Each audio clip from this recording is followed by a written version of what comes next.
루나 폭락 사태와 관련해 현재 미국 증권거래위원회 SEC가 권도영 테라폼레스 대표를 수사하고 있습니다.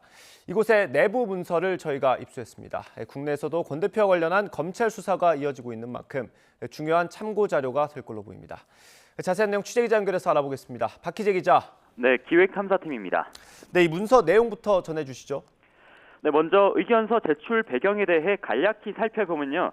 미국 증권거래위원회 SEC가 지난해 9월 권 대표를 상대로 소환장을 발부한 바 있습니다. 권도영 대표가 운영하는 테라폼랩스가 발행한 토큰이 미등록 증권에 해당하는지 조사하기 위해서였는데요.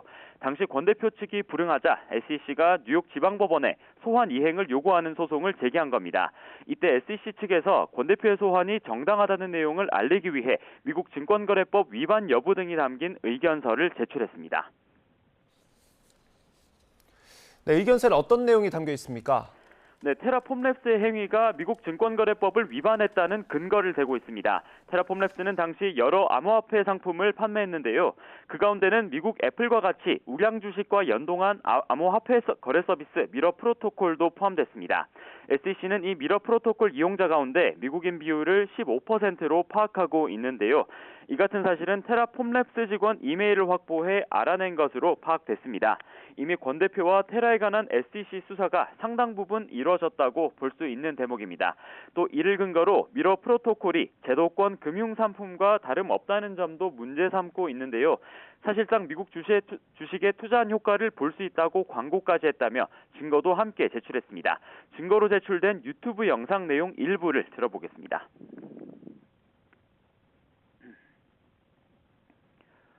It's actually coming from countries in Southeast Asia where access to U.S. equities is just almost impossible for the masses.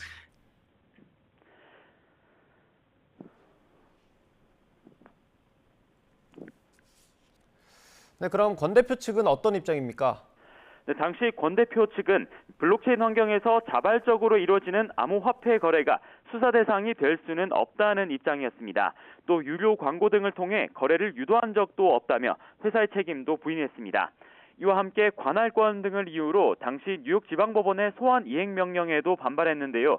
하지만 지난 8일 미국 연방항소법원이 미국 이용자들 상당수가 테라폼랩스의 서비스를 이용했다는 점 등을 근거로 이 주장을 기각했습니다. 이에 따라 권 대표에 대한 미국 SEC 조사는 더욱 적극적으로 이뤄질 것으로 보입니다. 네, 이게 국내 사법 판단에도 주요 참고 자료가 될 수 있다고요? 네, 그렇습니다. 저희가 보도한 이유와도 맞닿아 있는데요. 이처럼 권 대표의 암호화폐 거래 서비스를 금융상품으로 본 SEC의 판단은 현재 국내에서 진행 중인 검찰 수사에도 영향을 줄 것으로 보입니다. 현재까지 알려진 테라에 관한 수사는 주로 사기와 유사수신 행위법 혐의에 관한 내용이었는데요. 그런데 국내 투자자들도 미국이 문제 삼은 미러 프로토콜에 상당수 투자하고 있기 때문에 자본시장법 위반에 해당할 수도 있다는 겁니다. 관련한 전문가 의견 들어보겠습니다.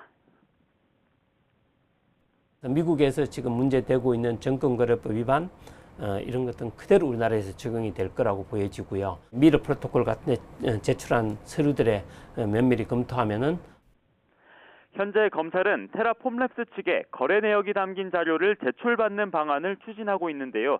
권 대표에게 사기 혐의뿐만 아니라 무허가 금융상품을 판매한 자본시장법 위반 혐의도 적용될 가능성이 있어 보입니다. 지금까지 기획탐사팀에서 YTN 박희재입니다.